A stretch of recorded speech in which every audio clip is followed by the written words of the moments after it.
Good morning, students. Welcome to TSN Online Education Platform. Today we'll continue with our last chapter, Theme 1, Bricks, Beads and Bones, जिसमें अब तक हमने Harappan civilisation के बारे में पढ़ा, इसकी बिगिनिंग के बारे में। लास्ट में हमने finding out about craft production के बारे में पढ़ा था कि किस तरह से जो आर्कियोलॉजिस्ट है वो फाइंड आउट करते हैं प्लेसेस को जो क्राफ्ट से रिलेटेड थे। Now, next point is strategies for procuring material. तो हमने ये पढ़ा था कि जो क्राफ्ट प्रोडक्शन होता था हड़प्पा में उसके लिए अलग अलग साइट मिली है, किस तरह से उन्हें फाइंड आउट किया जाता था। तो इन क्राफ्ट्स के लिए जो मटेरियल यूज़ होता था उससे वो कैसे प्रोक्योर करते थे, तो उससे किस तरह से ट्रेड किया जाता था, उसके बारे में। जो ट्रांसपोर्ट होता था उसको 3 पार्ट में डिवाइड कर सकते हैं, 3 तरह से उन्हें देखते हैं। फर्स्ट लैंड रूट के through, second riverine through and third is coastal route है उसके थ्रू भी ट्रांसपोर्ट होता था। लैंड रूट की कैसे ट्रेस करते हैं, तो इसके लिए वहाँ जो साइट्स हैं हड़प्पा की, वहाँ पर टेराकोटा के टॉय मॉडल्स मिले हैं जो कि बुलक कार्ट के हैं।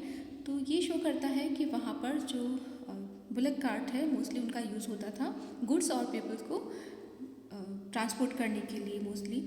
और जो रिवराइन रूट है उसके लिए जो इंडस रिवर है या उसकी जो ट्रिब्यूटरीज थी उनका यूज़ किया जाता था। साथ ही कोस्टल रूट का भी जो ट्रांसपोर्टेशन है वो भी यूज़ होता था।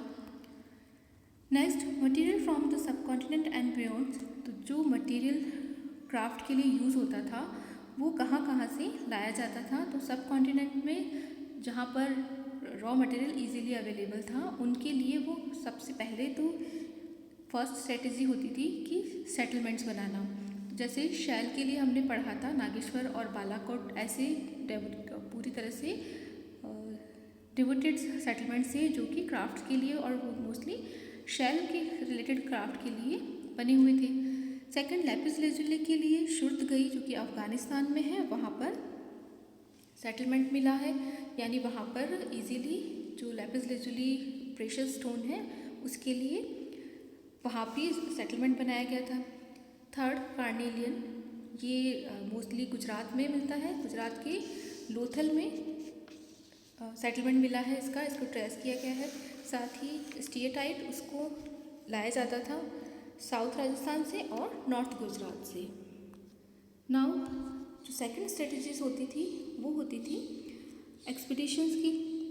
इसके लिए कुछ लोगों का ग्रुप बनाया जाता था जिन्हें जैसे कॉपर और गोल्ड जो कि राजस्थान के खेतरी से कॉपर और साउथ इंडिया से गोल्ड लाया जाता था। इसके लिए ऐसे ग्रुप को भेजा जाता था जो उनके साथ में ट्रेड करती थी और एक्सचेंज करती थी। जो हड़प्पा की जो क्राफ्ट है या आर्ट है वो वहाँ पर जस्ट लाइक खेतरी में और साउथ इंडिया में ऐसे एविडेंस मिले हैं इनकी एक्सचेंज की। तो उन्हें एक अलग कल्चर का नाम दिया गया, जैसे गणेश्वर जोधपुरा नाम से राजस्थान में जो कॉन्टेक्ट होता था, उनका ट्रेड होता था, उसे जो गणेश्वर जोधपुरा के नाम से जाना जाता है, क्योंकि यहाँ जो सामान मिला है जो नॉन हड़प्पा का आर्टिफैक्ट है उनमें कॉपर बहुत ज़्यादा होता था। और हड़प्पा रीजन के जो क्राफ्ट है उन सामान का वहाँ मिलना ये शो करता है कि वो एक्सचेंज करते थे और वहाँ से कॉपर ले जाते थे, बदले में अपना जो क्राफ्ट है उसको एक्सचेंज करते थे। Next, contact with distant land. तो सब कॉन्टिनेंट के बाहर भी दूर तक और भी जगहों तक इनका हड़प्पन का ट्रेड होता था, कांटेक्ट होता था। उसमें सबसे पहले ओमन या मगन, जिस मगान के नाम से इसे जानते हैं, मगन फेमस जो प्लेस है वो मोस्ट ये है south eastern tip of the Arabian peninsula, वहाँ पर ये प्लेस है। और वहाँ जो कॉपर वहाँ से लाया जाता था। तो केमिकल जो एनालिसिस है उसमें ओमानी कॉपर के जो कॉपर है उसमें निकल को ट्रेस किया गया है। उसी के साथ जो हड़प्पा के कॉपर की जो टूल्स है या जो आर्टिफैक्ट्स मिले हैं उनमें भी इसी ओमानी कॉपर को ट्रेस किया गया है, जिसमें भी निकल के पार्टिकल्स हैं। इसके अलावा जो ओमान या मगन है वहाँ पर हड़प्पा का बड़ा सा जार मिला है, जिस पर एक थिक लेयर है ब्लैक क्ले की, जो कि प्रिवेंट करता है परकोलेशन से। तो मे बी वहाँ पर उन जार्स का यूज़ कुछ लिक्विड को ले जाने के लिए होता था और उन्हें परकोलेशन से बचाने के लिए थिक लेयर का यूज़ किया जाता था इस जार पर। तो ये तो ट्रेस नहीं हुआ कि उस चीज़ में वो क्या लेके जाते थे, क्या एक्सचेंज करते थे, या किस काम के लिए यूज़ में आते थे ये जार। लेकिन वहाँ मिलना, हड़प्पा के जार का ओमान में मिलना, ये शो करता है कि जो हड़प्पन कल्चर है उसके साथ में ओमान के साथ में भी इनका ट्रेड होता था। Third millennium before current era से पहले का मेसोपोटामिया से एक इंस्क्रिप्शन मिला है जो कि डेटेड है, उस पर डेट लिखी हुई है। तो उसमें मगन के बारे में ओमान नाम से नाम आया है उसके साथ में उन जो प्रिस्क्रिप्शन है उसमें। तो जो ये शो करता है कि वहाँ से कॉपर वो लोग एक्सचेंज करते थे। तो जो मेसोपोटामिया से कॉपर मिला है उसमें भी ओमान के जो कॉपर था उसके उसके निकल के जो पार्टिकल है उसका भी ट्रेस किया गया है। इसका मतलब कि जो हड़प्पा के साथ साथ मगन का ट्रेड मेसोपोटामिया से भी था। तो मेसोपोटामिया में जो आर्टिफैक्ट्स मिले हैं उसमें भी ओमान के कॉपर के पीसेस मिले हैं, और वही कॉपर मिला है जो मगन का है और जो कि इंडिया हड़प्पा से भी ट्रेस हुआ है। तो ये यही शो करता है कि जो लॉन्ग डिस्टेंस ट्रेड है वो भी होता था उस समय भी। इसके अलावा हड़प्पा की जो सील थे या वेट या फिर डाइस और जो बीड्स हैं वो भी अलग अलग जगहों से मिलना उसके लॉन्ग डिस्टेंस टर्म्स को या उसके कॉन्टेक्ट को शो करता है। मेसोपोटामिया जो कि इराक में है, उसके जो टेक्स्ट मिले हैं उनमें इन तीनों का तिलमुन, मगन और मेलुहा के बारे में नाम मिलता है, उनके बारे में ट्रेस होता है कि वहाँ से उनका ट्रेड होता था।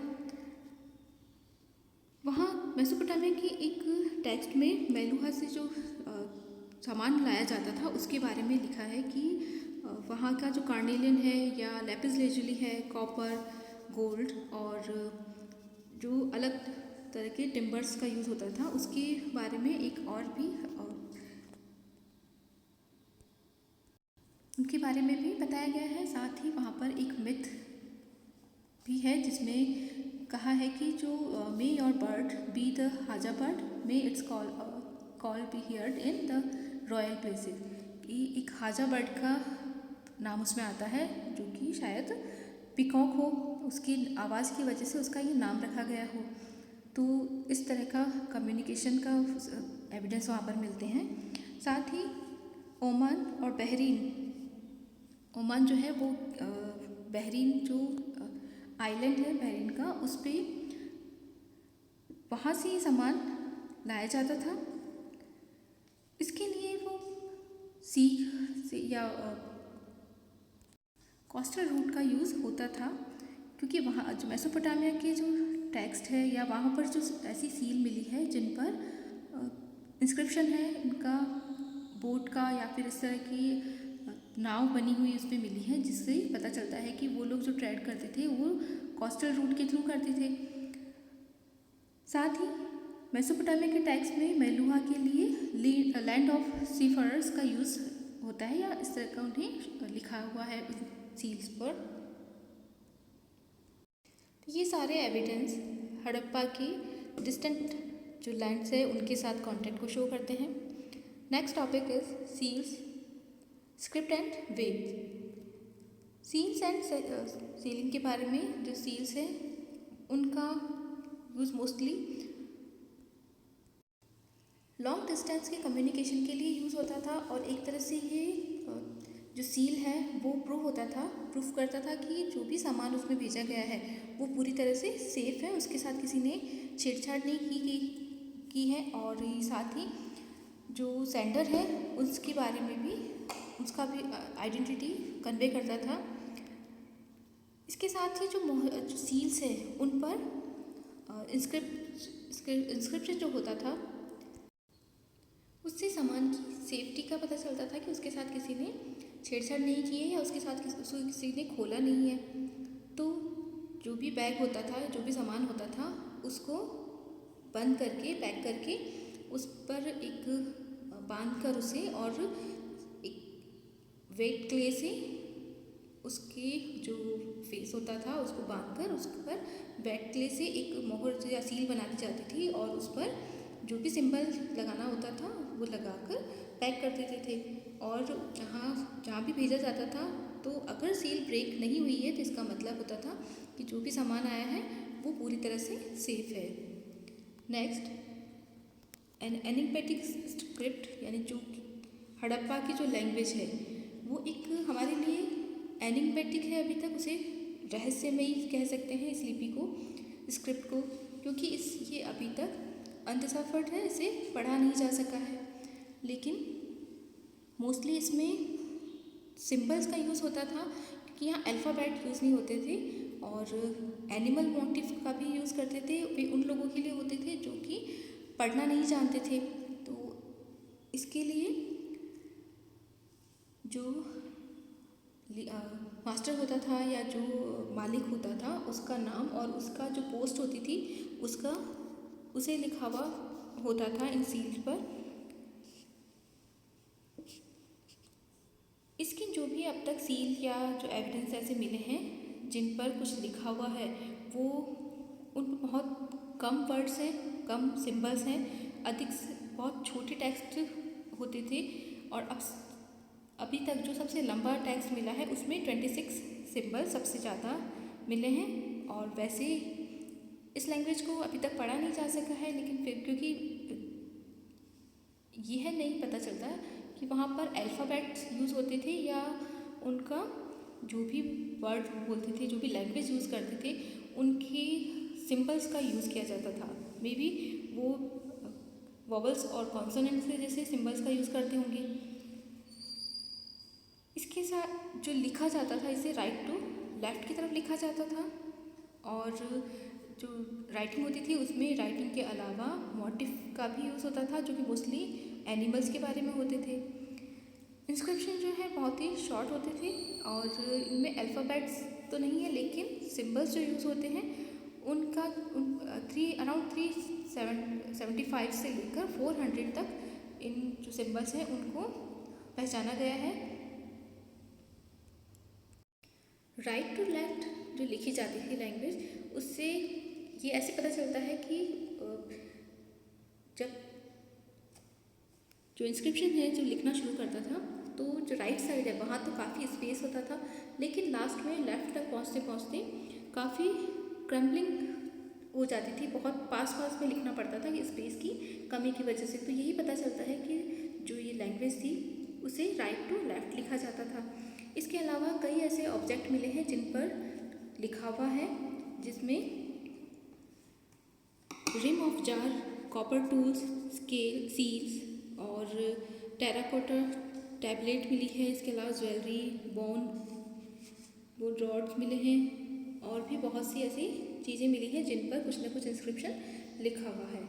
लेकिन सबसे बड़ी जो प्रॉब्लम इसके साथ यही है कि इसे अभी तक पढ़ा नहीं जा सका है। लेकिन जितना सिंबल्स के मिले हैं या जो राइटिंग मिली है, राइटिंग की जो एविडेंस मिले हैं, उससे यही पता चलता है कि वहाँ पर जो लिटरेसी थी वो बहुत ज़्यादा अवेलेबल थी, बहुत ज़्यादा थी लिटरेसी वहाँ पर।